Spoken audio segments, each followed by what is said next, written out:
में बहुत भारीपन हो रहा है, सांस नहीं आ रहा है, परेशान हो रही हूँ। कमला जी ने कहा था किशन लाल जी को, और दोनों तीनों तरफ बच्चे खड़े हो गए थे। मम्मी जी क्या हुआ, गर्मी में क्या ऐसा खा लिया, क्यों परेशान हो रही है, मुझे बताओ ना।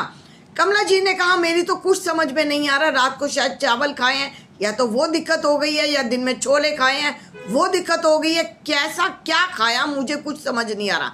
मैं तो बहुत हल्का फुल्का खाना खाती हूँ, लेकिन ऐसा क्या हुआ कि मुझे दवाई दे रहे थे किशन लाल जी, क्या मैं डॉक्टर के यहाँ लेकर चलूं या डॉक्टर को यहीं पर बुला लूं, क्या कोई इंजेक्शन लगवा दूं। कमला जी ने कहा मुझे कुछ समझ नहीं आ रहा, ऐसा क्या हो गया है, मुझे लगता है जैसे मुझे वॉमिट हो जाएगी, जैसे मुझे उल्टी हो जाएगी, मुझे लगता है जैसे मेरा पेट भारी हो गया और जैसे मेरे यहाँ चेस्ट पे बहुत ज़्यादा भारीपन हो रहा है, फिर मुझे क्या करना चाहिए, मेरी कुछ समझ में नहीं आ रहा, आप ही बताओ मैं ऐसा क्या करूं।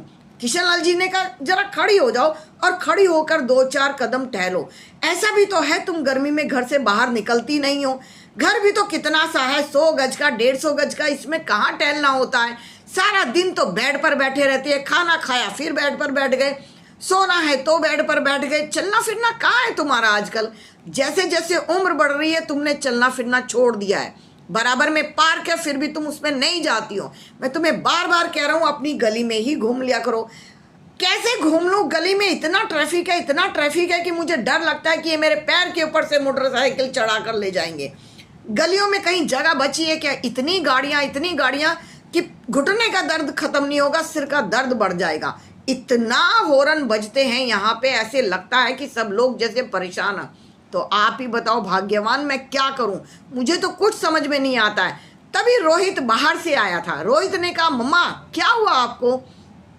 कुछ नहीं बेटा, मुझे लगता है मुझे चेस्ट पे भारीपन है, जैसे छाती बहुत भारी है, मुझे सांस लेने में बहुत दिक्कत हो रही है, परेशान हो चुकी हूँ। रूबी आई थी स्कूल से, समझदार बहू थी रूबी। रूबी ने कहा मम्मी जी क्या बात हुई है आपको, मुझे बताओ, क्या आपने अजवाइन की फंकी ली, क्या आपने काला नमक लिया। थोड़ी सी अजवाइन और काले नमक की फंकी ले लेती तो गैस शायद थोड़ी सी नीचे उतरती। मम्मा ने कहा बेटा ली थी, उससे भी कोई आराम नहीं पड़ा। तो मम्मी जी 2 मिनट रुको, मैं अभी आई।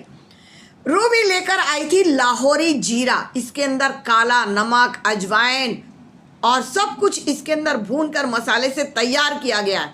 जैसे ये 2 घूंट पी थी कमला जी ने राहत की सांस ली थी, गैस जैसे निकलकर बाहर हो गई थी। ये क्या चीज़ है बेटा रूबी, तुमने तो ऐसा लगा जैसे मुझे दोबारा से जिंदा कर दिया है, मेरी तो हॉस्पिटल जाने की नौबत आ गई थी। ये लाहौरी जीरा है मम्मी, इसके अंदर जो है ना घर का बना मसाला है और इतना अच्छा है, टेस्ट भी लाजवाब है इसका, काले नमक